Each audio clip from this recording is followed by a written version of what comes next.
How's it going, everybody? Welcome back to Mojo Group. Mike here. Today we're going to check out one-of-a-kind helicopters. Stay tuned.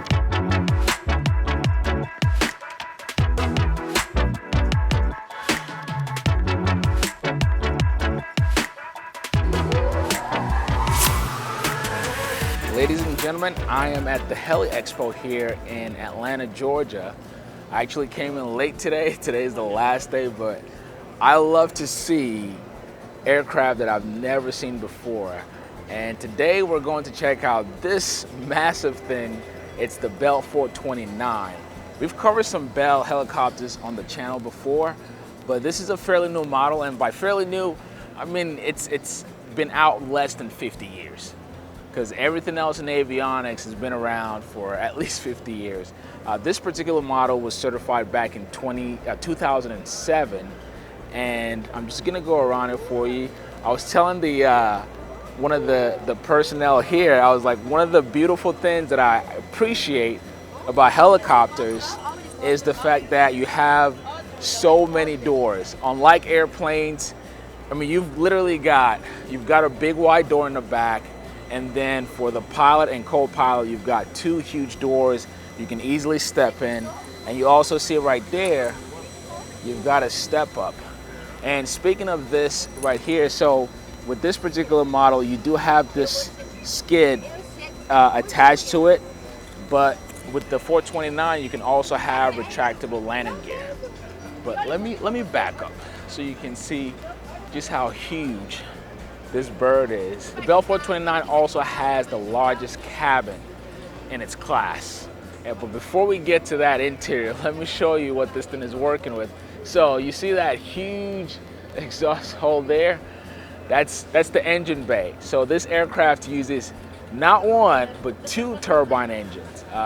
Pratt & Whitney, about 600 horsepower output that you get from each engine. And it's a four-bladed rotor, and you have the tail rotor also back here. You can see one exhaust pipe there and two here. I'm not even gonna go into how much fuel this thing likes to sip, but just imagine you have two turbine engines. But speaking of the power output, you're cruising roughly 140 knots. That's the thing you get with helicopters. You would think, having more horsepower means you can cruise faster, but helicopters are not about speed. They're more about practicality and being able to get up and go in remote areas. So while I wait for people to get out of that cabin, I'm gonna show you the awesome cockpit here. Let me go back around. Okay, here we are, ladies and gentlemen. Don't mind the fan noise. So look at this gorgeous cockpit here. All glass avionics. So something interesting, I am familiar with these two.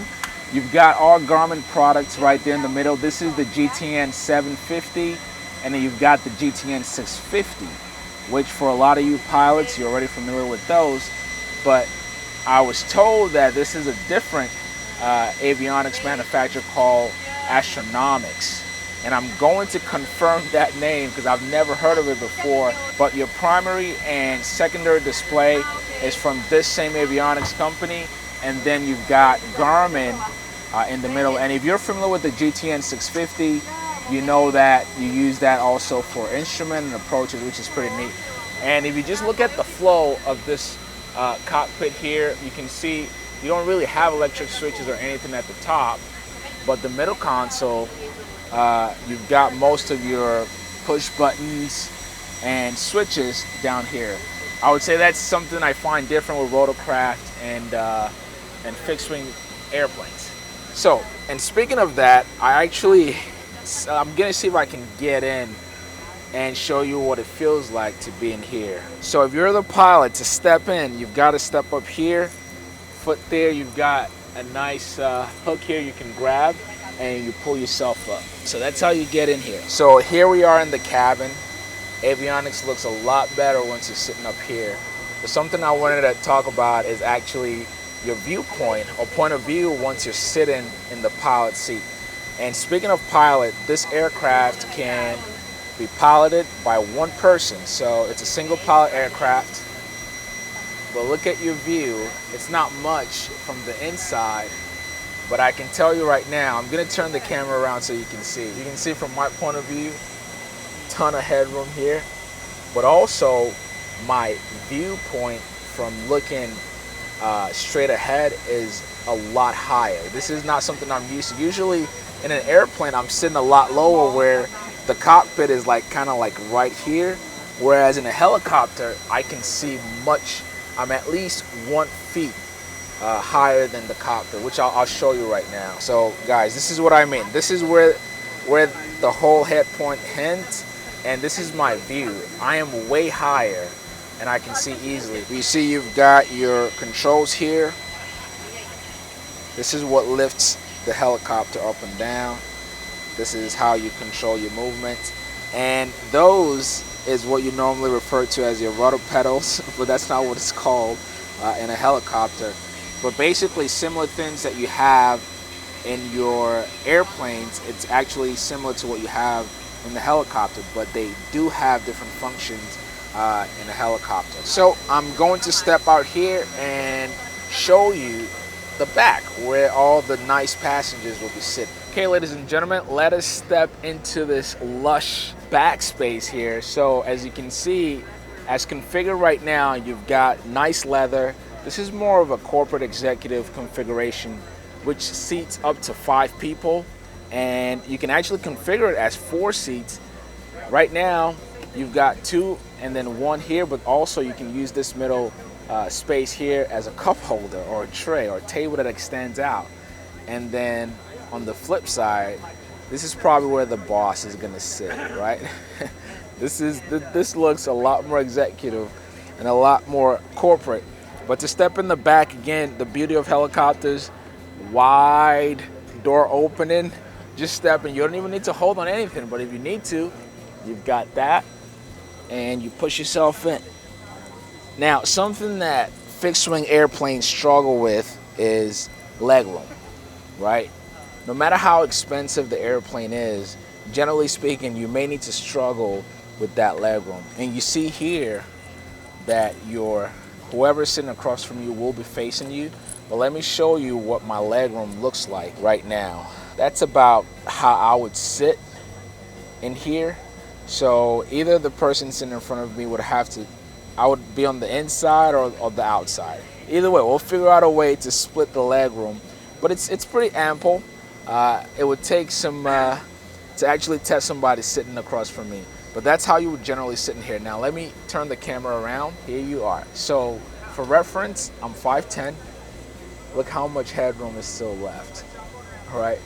And shoulder to shoulder, I'm nowhere near the person sitting next to me. So whoever's sitting next to me, we've got a good 12 inches at least between us. And I'm not sure what's in here, but you could probably use it as some type of storage. But just to show you, like if I was getting a ride in this beautiful bird, this is probably where I would sit. And these seats here are a little wider than the one in front of me here. So you see the 3-seat configuration, it's a bit more narrow, but I imagine the standard average person can still fit and sit nicely in any of these. And like I said, you can use that as a tray or use it as a seat. But the beautiful thing about this helicopter is that you can actually configure it for different missions. So behind this wall here is the baggage compartment, which can also be opened up depending on the mission for this helicopter. Just wait till you hear how much it costs. One more thing that makes the Bell 429 a practical helicopter is that you can have different configuration. You can see just the length of the cabin. So right now, the current configuration, you stop here and then you've got your baggage compartment here. But guess what? You can actually configure this helicopter, say for example, for ambulance or airlift type of stuff or cargo, right? And right now, if you were to tie a big load to this thing, you can tie up to 3,000 pounds. But let's say, for example, you were using it for ambulance services. See this cut right here?